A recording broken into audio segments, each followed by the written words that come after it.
In the Atacama Desert, no flowers bloom, no insects buzz, no rain ever falls. This is the driest place on Earth.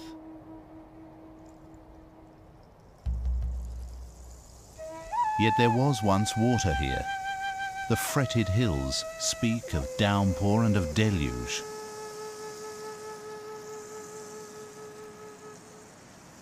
But why are these sun-baked watercourses now so utterly dry? This is the riddle of the Atacama.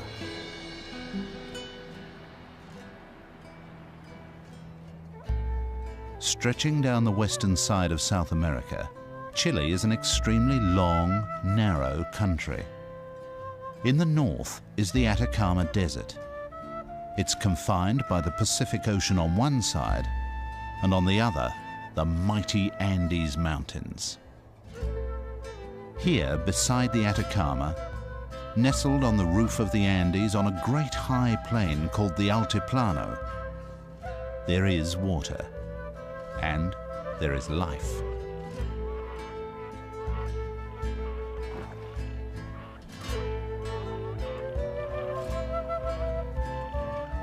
Despite the thin, oxygen-starved atmosphere and intense ultraviolet radiation, some animals lead remarkable lives at high altitude. In stark contrast, less than 120 miles from the mountains is the desert's western border, the Pacific Ocean.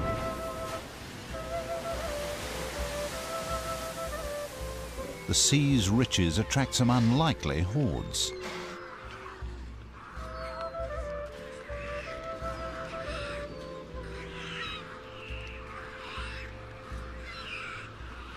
Yet even within sight of this zone of plenty, there exists a completely different world.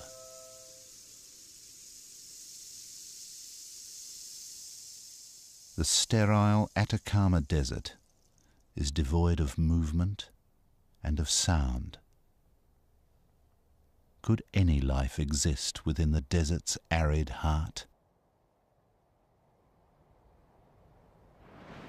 The spell of silence is broken by air that sweeps down from the Andes.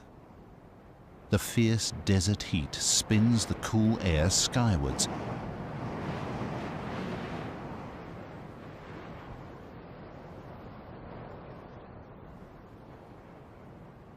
At day's end, when desert colors glow, then dim, the wind finally loses its voice, and there is again utter silence in the Atacama.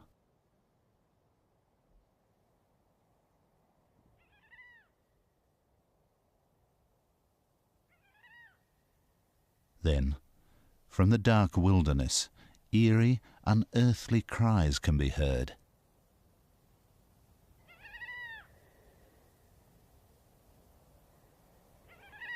Nothing was reckoned to live out in the desert. Nothing, except the gulls that were recently discovered here. Each night, some fly more than 60 miles from the sea. Navigating with great precision, they find their partner and chicks. The pair change over quickly. The nesting gull takes off to the ocean, while the homecomer serves supper.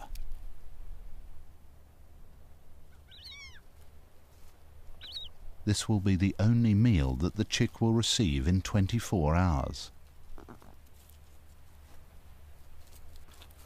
Why do these Garuma gulls nest here, so far from food and water, and in the most extreme conditions? After feeding, these remarkable birds quickly cocoon their nestlings against the freezing desert night. Garuma gulls can withstand these cold conditions, but with the return of the new day, they must cope with the opposite problem: extreme heat.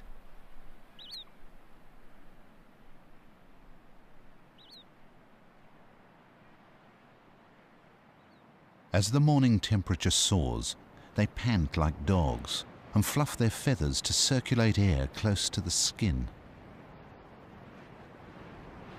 Nesting birds stand umbrella-like over their eggs. They may withstand the heat, but their unhatched chicks are fragile and vulnerable. A parent will constantly regulate its brooding routine throughout the long day.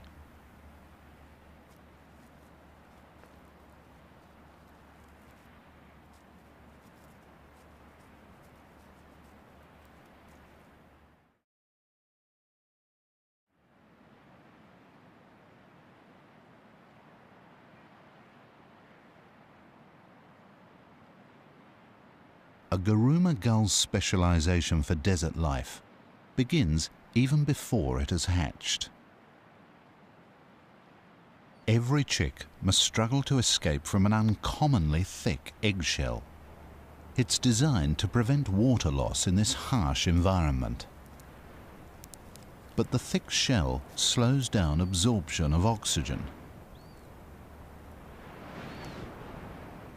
As a consequence, each chick develops slowly, spending more than 30 days within the egg, the longest of any gull.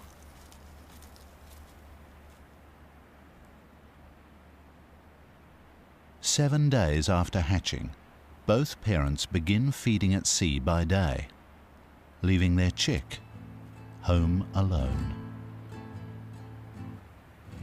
This is the most perilous time of their lives. Every day for 2 long months, their fragile bodies will be exposed to ground temperatures of more than 60 degrees Celsius. Some make for high places in a desperate attempt to catch any available breeze.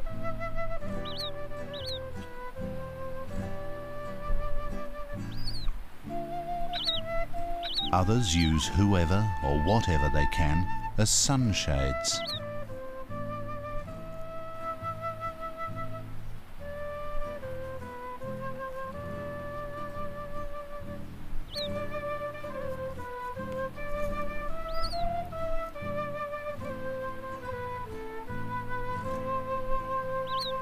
Why do Garuma gulls choose such extreme nesting sites? Some say it is a memory of a desert that was once covered by ancient seas and lagoons, and that gulls have never abandoned the nesting places of their ancestors.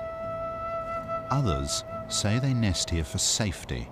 No predator is likely to risk hunting in such a vast and hostile place. The desert is both perilous and protective, and it's only at the very edge that they return to a more reassuring and familiar world.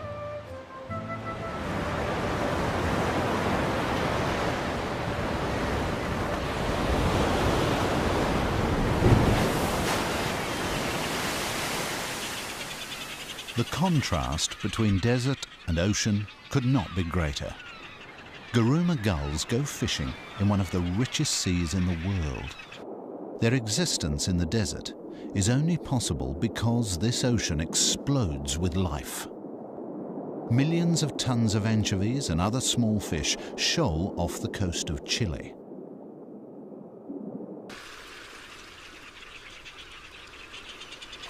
Inca terns dive vigorously on a shoal of anchovies. They take only 1 or 2 fish and run a rapid shuttle service to waiting youngsters. Unlike the desert dwellers, these chicks receive food on demand from the ocean on their doorstep. These most unusual and resplendent terns perform strict courtship rituals. A male offers an anchovy to a female, both to assure her that he is a good provider and to condition her for breeding.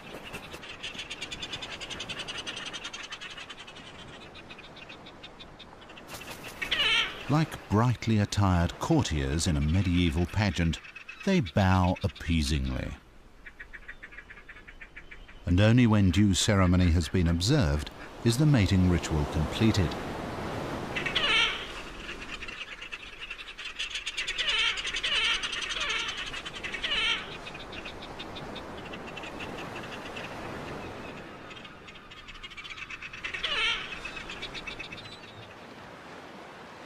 Their neighbours, the pelicans, consume a lot more of the fish.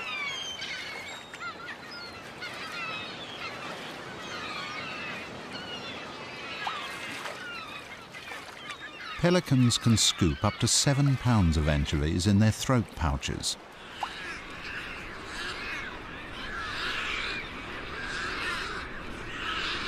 Their colonies form some of the largest concentrations of seabirds along the coast of Chile, and are very crowded, very dirty, and have the overwhelming smell of fish about them.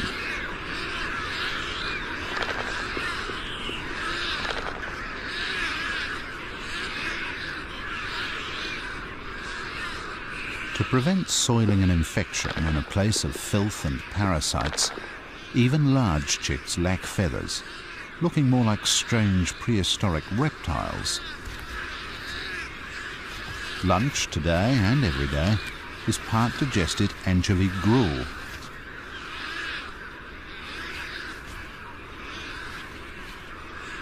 Each chick will receive around 220 pounds of fish before it's feathered and old enough to fend for itself.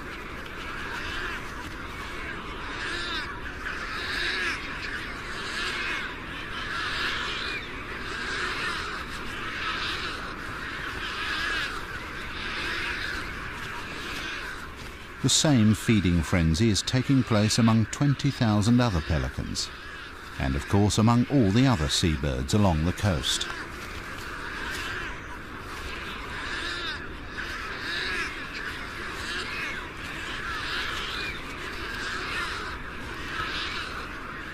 So why is the ocean so incredibly rich and able to support so much life? One clue as to why the sea is so bountiful has just arrived in the colony. It's a penguin. And it's not alone. What has brought creatures of snow and ice to the edge of the desert?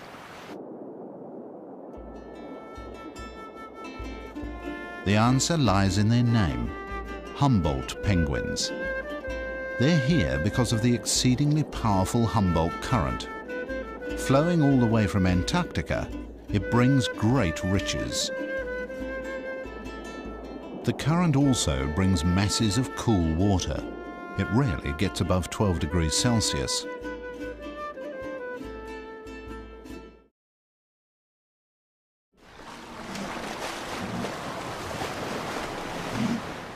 Sea lions, like penguins, can swim in the cold water whenever they overheat.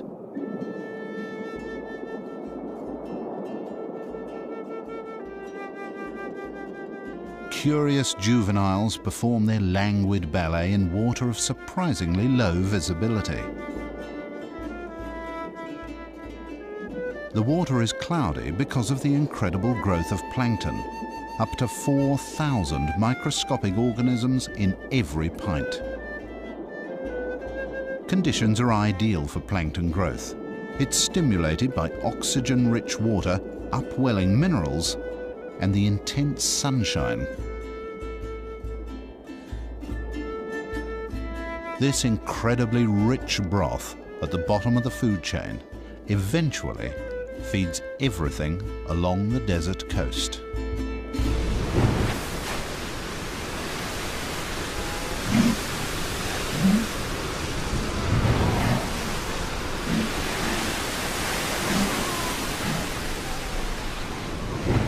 But the cold Humboldt current alters conditions above the waves as well.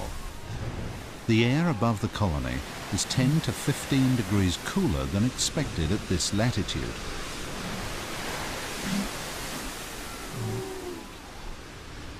Cooler air does make life a little more bearable in the sea lion colonies. Fur coats and layers of blubber are not recommended desert wear.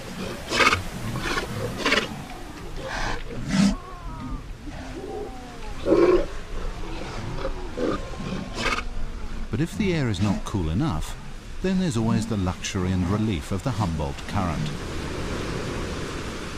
And it's out over the cool ocean that one part of the riddle of the Atacama can be solved. At these latitudes, there exist permanent high-pressure zones generated by dry tropical air. They prevent any clouds bearing rain from reaching the land. However, the air above the Humboldt Current offers some relief. Every day, as the land heats up, clouds are drawn tantalizingly in from the ocean, where fog forms. The fog billows and swells, obscuring the sun.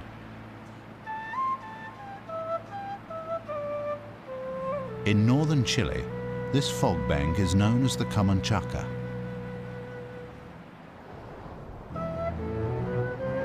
But the Camanchaca is not a totally empty gesture. Along the hilltop closest to the sea is a unique community of plants and animals.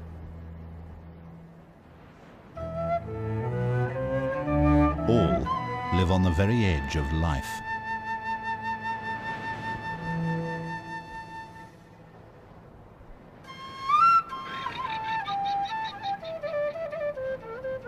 They can only exist here because of the water vapor provided by these daily fogs.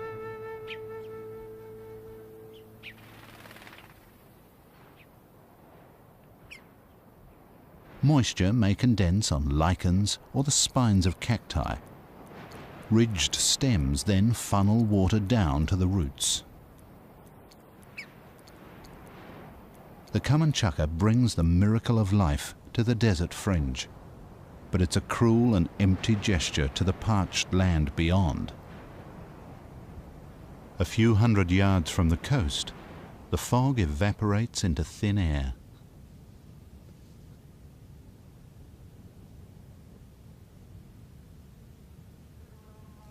These large South American camels, guanacos, aren't confined to this coastal fringe of life, but some of the plants they feed on are.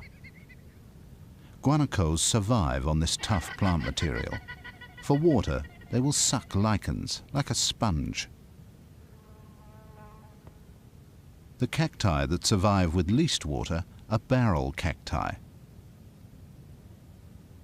On the extreme edge are those that bury half their barrels into the earth to help reduce moisture loss, and they also religiously face the noonday sun to minimize the area exposed to its harsh rays. They mark the edge of the desert, the edge of life. The desert extends southward for more than 600 miles.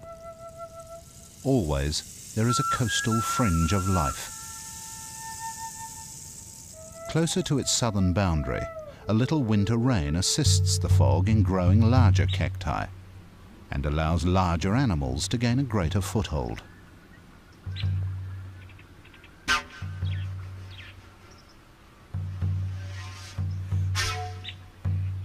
The main food of the black-chested buzzard eagle are dagus, small rodents of the desert edge.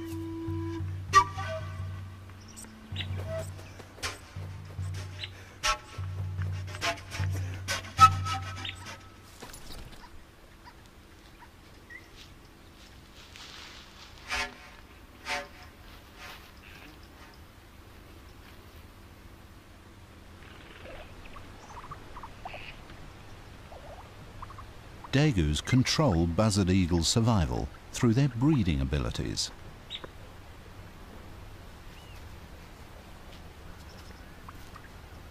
In most years, dagus can breed to very high numbers because they're superbly adapted for life on the edge of aridity. They don't drink water, as there is none. Each animal takes its entire water needs from the plants it eats. And as these plants are very tough and dry, so the dagus' needs are very small indeed. To prevent overheating and water loss, they emerge in the cool of the morning and again in the early evening to feed close to their burrows.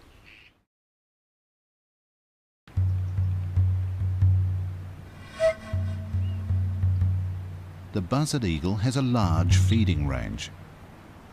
It must spend most of its time hunting, It is no longer just feeding itself.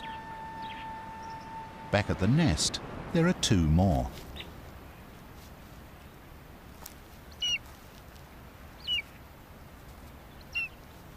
One chick is clearly stronger than the other, but there is a harsh survival logic in its aggression.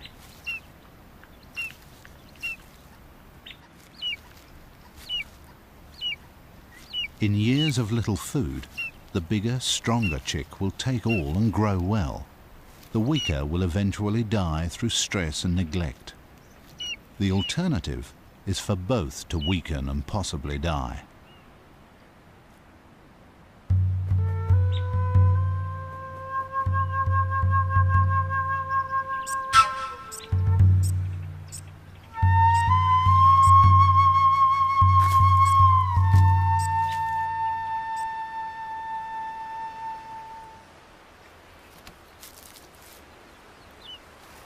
The eagle parent returning with food does not play favorites. It dismembers another hapless daegu. It feeds the nearest begging mouth, which always belongs to the stronger chick.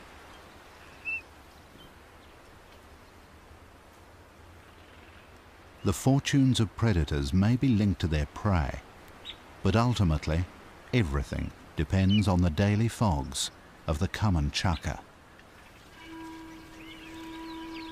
This desert fringe has a surprising variety of animals. Each must find its own ways of dealing with extremes. Pingera, the giant hummingbird, must take frequent rests while feeding. It lacks the sustained hovering ability of smaller hummingbirds. It now returns to work on its partially completed nest. It binds the soft material by smearing it with a sticky saliva. Hummingbirds require a constant and plentiful supply of high-energy nectar. If few flowers bloom on the edge of the desert, their ability to successfully breed is at risk. But avoiding peril can itself be perilous. A coffee moth caterpillar's stinging spines may not protect it from Chile's largest lizard.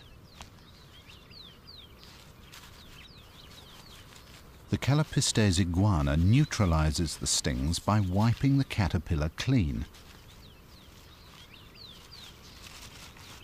The job must be thorough, so the iguana continues in the shade to avoid overheating.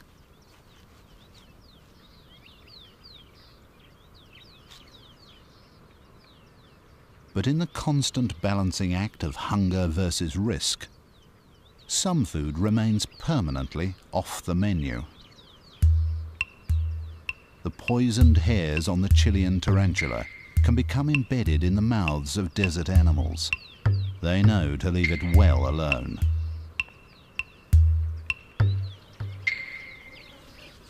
Pingera stays out in the midday sun. She's hunting insects on the wing.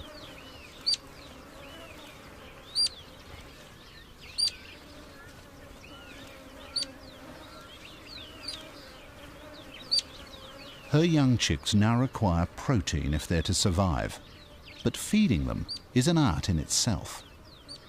It combines the delivery rate of a petrol pump with the aim of a sword swallower.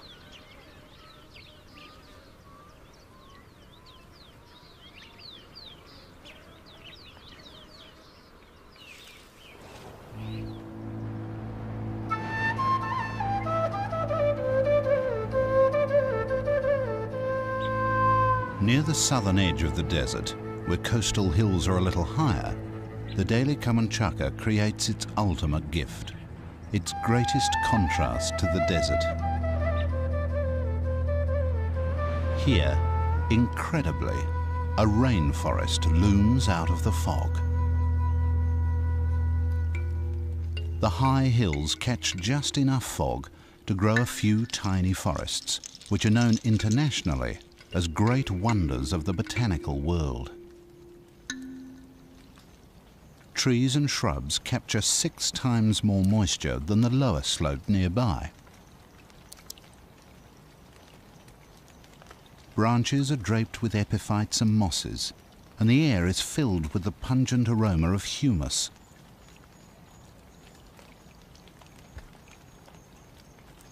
It's unbelievable that just a few hundred yards to the east, the driest desert in the world awaits.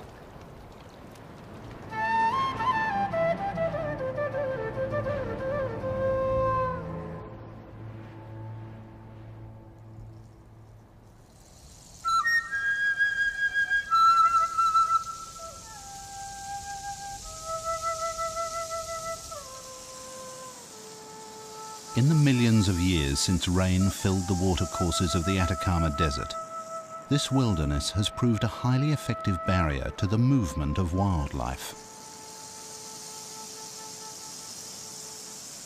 For many thousands of years, however, one species has repeatedly crossed the desert and left clear evidence of its passing.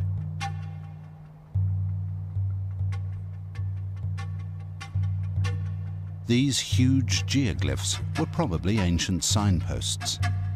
But what else do these complex and mystifying patterns show? And who were the people who made them?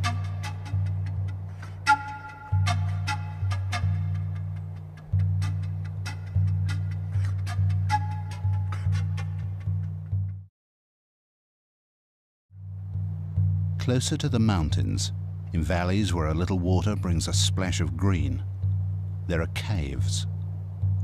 In them lie the remains of peoples thousands of years old.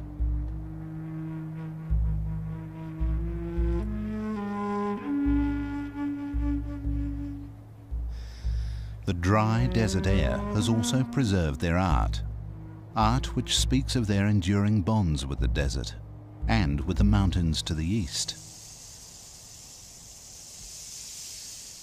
Candelabra cacti stand as sentries. Beyond them, mountains rise to the altiplano, the high plain.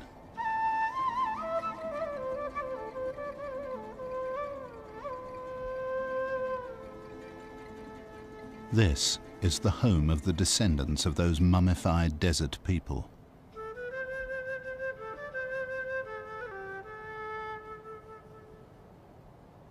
Every morning, an Aymara herdsman greets his gods. The objects of his worship are the 20,000-foot peaks of the Andes, the western edge of the Atacama Desert, and the mightiest mountain barrier in the world.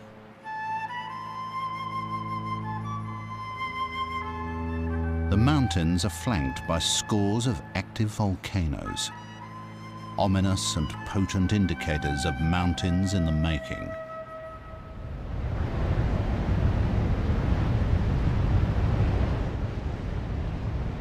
Geysers billow furiously in the coldness of early morning. They are born of intensely hot rocks close to the surface. Far below, continental plates collide, forcing these young mountains ever skyward.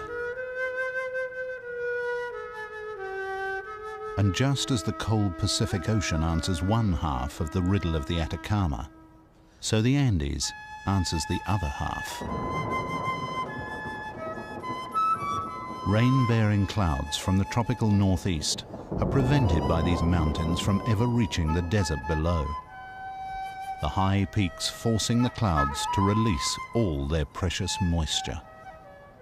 Melted snow and rain then flow into the highest lakes in the world, some more than 12,000 feet above the sea. Here, life faces enormous extremes of ultraviolet radiation, of cold, and of thin, oxygen-starved air. Yet animals cope. The giant coot's large size probably helps them withstand the harsh climate.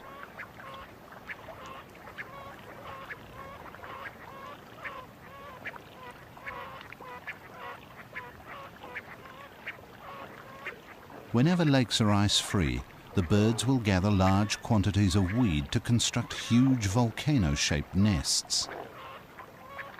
But giant coots have yet another all-consuming passion.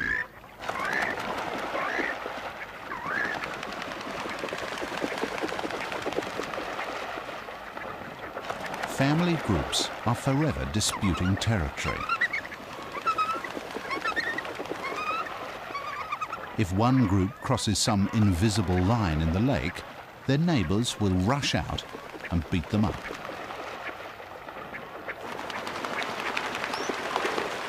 Neither group ever wins the war. The only concession is an uneasy truce. Until next time.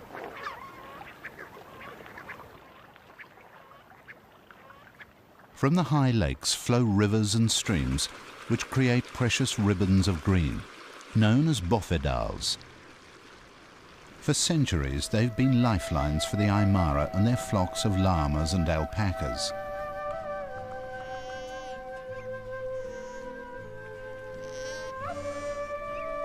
These South American camels have ensured the survival of communities in the Andes. Llamas are beasts of burden. The shorter alpacas are bred for their fine hair.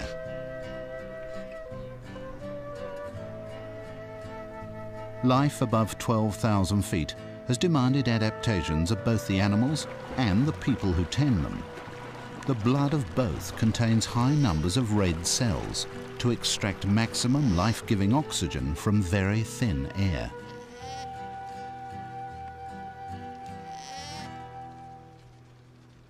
A wild type of camel also lives up on the Altiplano. The hair of the vicuña is the finest natural fibre in the world. It was more highly valued than gold, and the desire to possess it very nearly led to their extinction. Their numbers continue to recover. It's breeding season. A male drives off the bachelors that have come too close to his harem.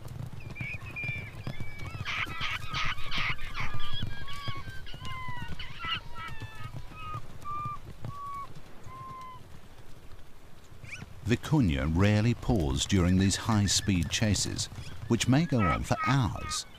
With little oxygen to sustain them, their stamina is extraordinary. The territory holder concentrates his attacks on the leader of the group. The tactic works. The bachelors lose their resolve and drift down the valley, away from his territory.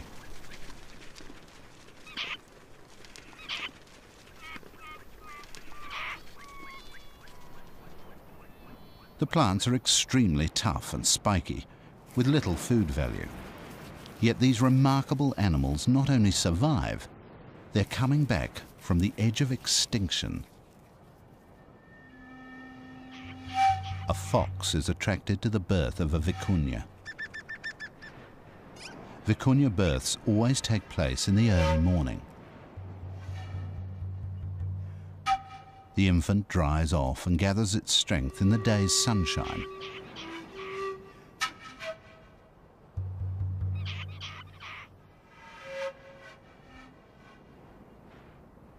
However, with the mother in attendance, there is no chance here of a meal for a hungry fox.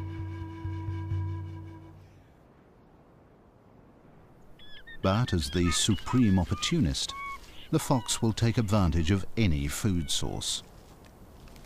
These qualities have enabled it to prosper in all of Chile's extremes.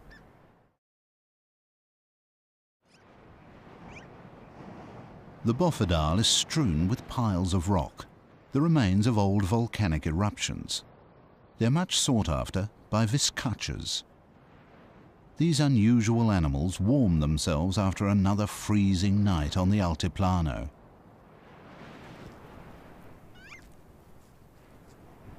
Though vizcachas look and behave like rabbits, they're only distant relatives. They're far more closely related to the Andean big-eared mice, with whom they share the rough grass and the dangers of the bofedal. Viscachas and mice, by feeding side by side, provide each other with a survival strategy, an early warning system.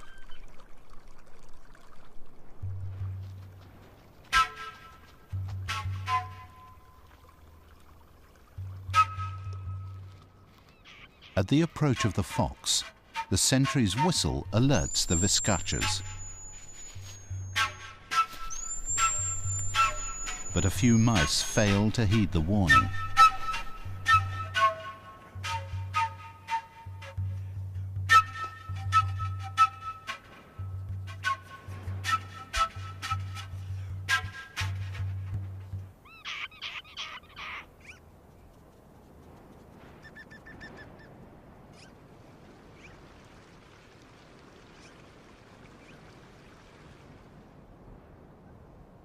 Rivers and streams continue their winding journeys through a maze of hills towards the desert. Most will never make it.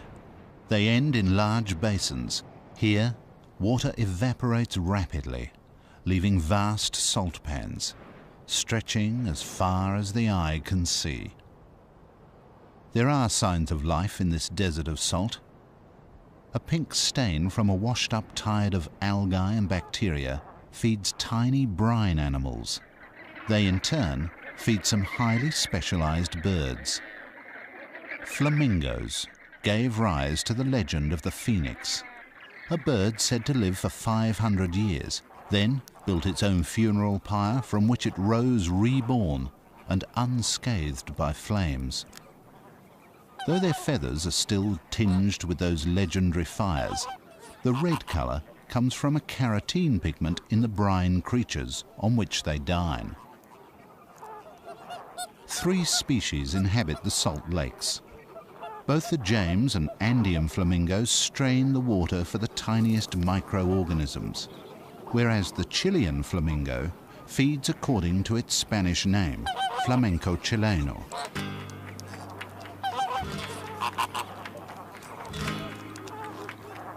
The flamenco dance stirs the mud to release brine shrimps and fly larvae.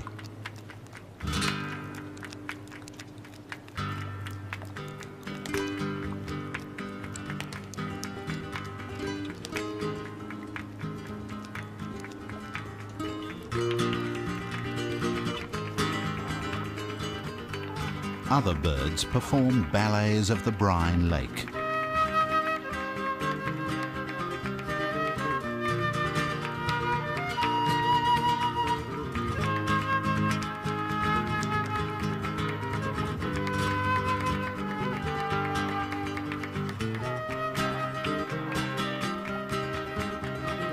Wilson's phalaropes come all the way from North America to feed at these salt lakes in the desert.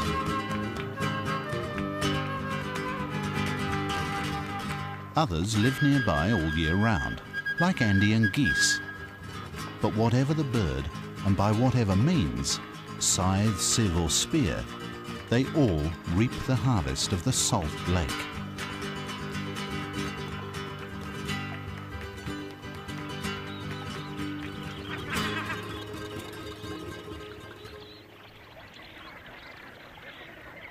Flamingos build nests in large colonies on the salt pan, but each species keeps to its own area, and each pair to its own mud stack nest.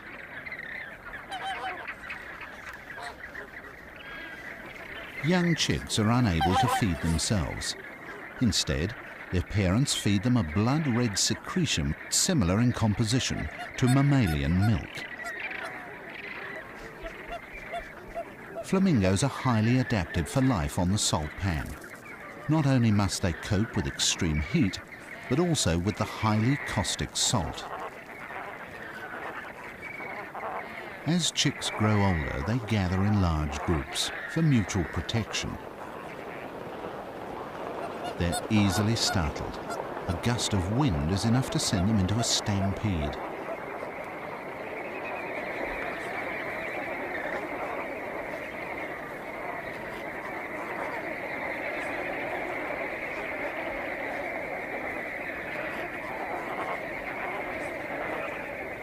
These flamingos are true survival specialists.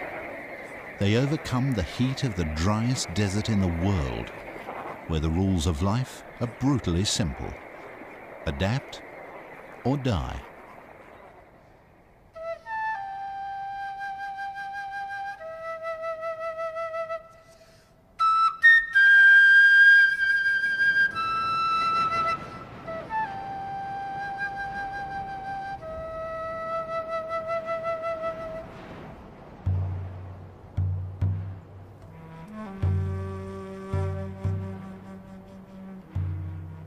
The skeleton of a mule, one that was given its freedom in the desert.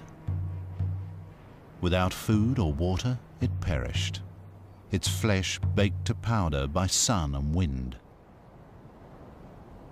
The mule was one of many working animals released when the nitrate industry here collapsed earlier this century. At its peak, 45,000 workers at 170 sites mined huge deposits of nitrate salts, laid down millions of years ago when the desert lay beneath the sea. Fortunes were made, just as easily as lives were lost. And although the nitrate industry went bust, another boomed.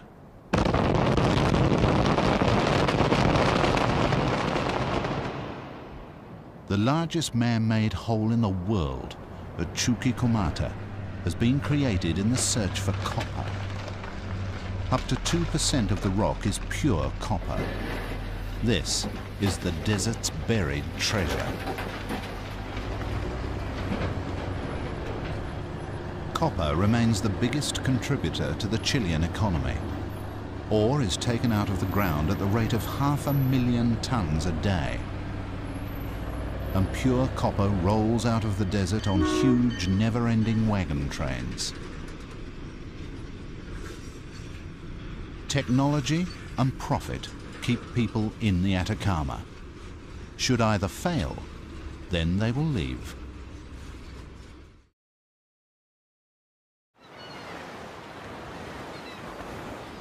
Bulk carriers wait like ghosts in the fogs of the Camanchaca.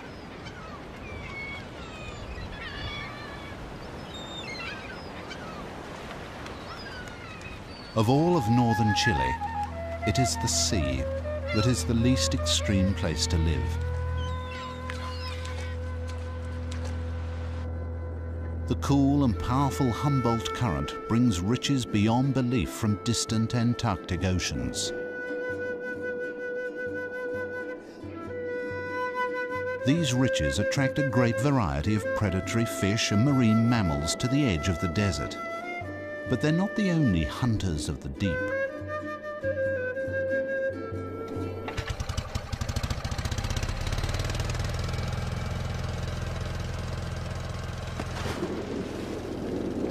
On one hand, factory ships take 2 million tons of anchovies from this coast each year. On the other, a solitary diver on the end of a breathing pipe gathers what he can. Such is the bounty that even he may gather more than 100 species of fish and shellfish. One of the most highly prized delicacies is the loco, an abalone-like shellfish. The riches to be had in the kelp beds and rocky bays along Chile's desert coast sustain more than 30 towns and villages.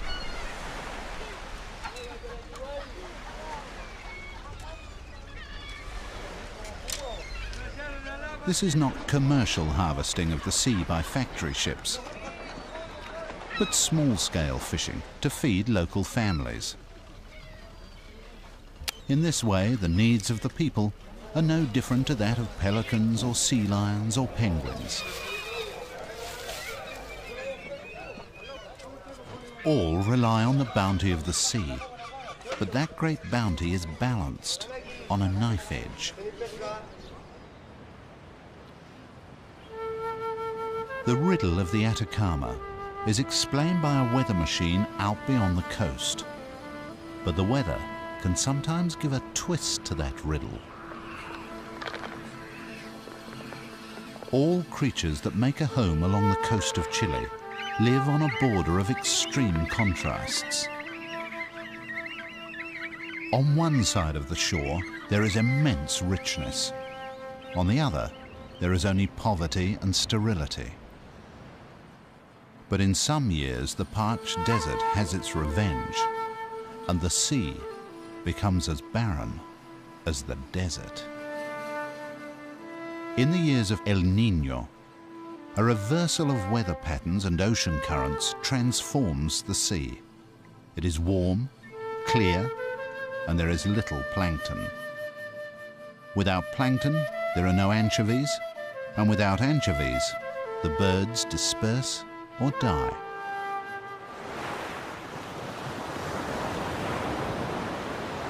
The good years are so good for the Humboldt penguins that they breed twice. This is also a good insurance policy against hard times. Each day they come ashore late in the afternoon when the sun's heat is less fierce.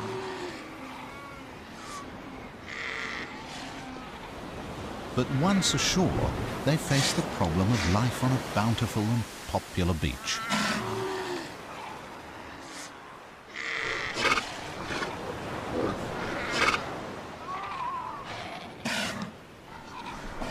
To reach their nests, they must thread an uncertain path through a colony of tetchy sea lions.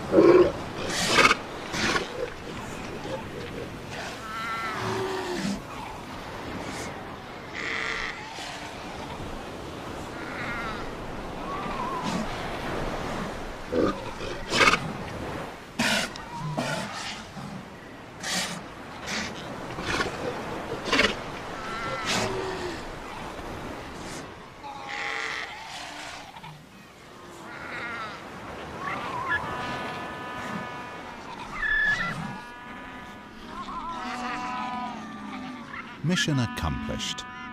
But now come the energetic rituals of greeting one's family. This frenzy of calling, preening and courting comes at the end of a day when a penguin may have had to swim 30 miles to fill its belly with fish, a very long way for a small bird. But in bad years they may swim 2 or even 3 times that distance and still come home hungrier than when they left.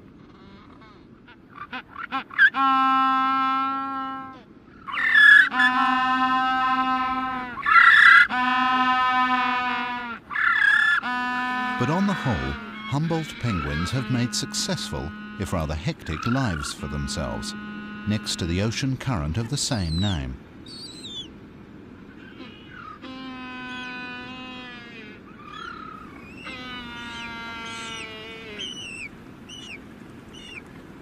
For penguins, the benefits of good years always outweigh the risks and disasters of bad ones.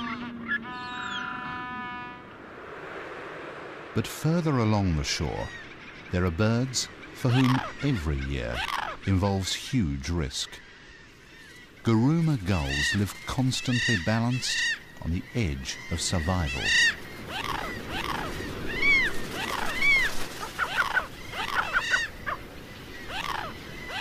Some have chicks waiting in the desert. Others are still courting and mating. Finally, in the late afternoon, they take off on their long journey. In order to conserve energy, the Guruma gulls ride thermals.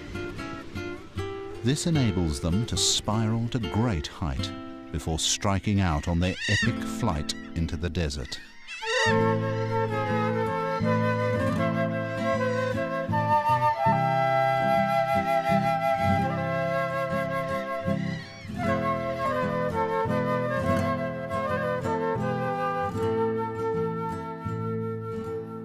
They alone choose to raise their young in the middle of the driest place on Earth.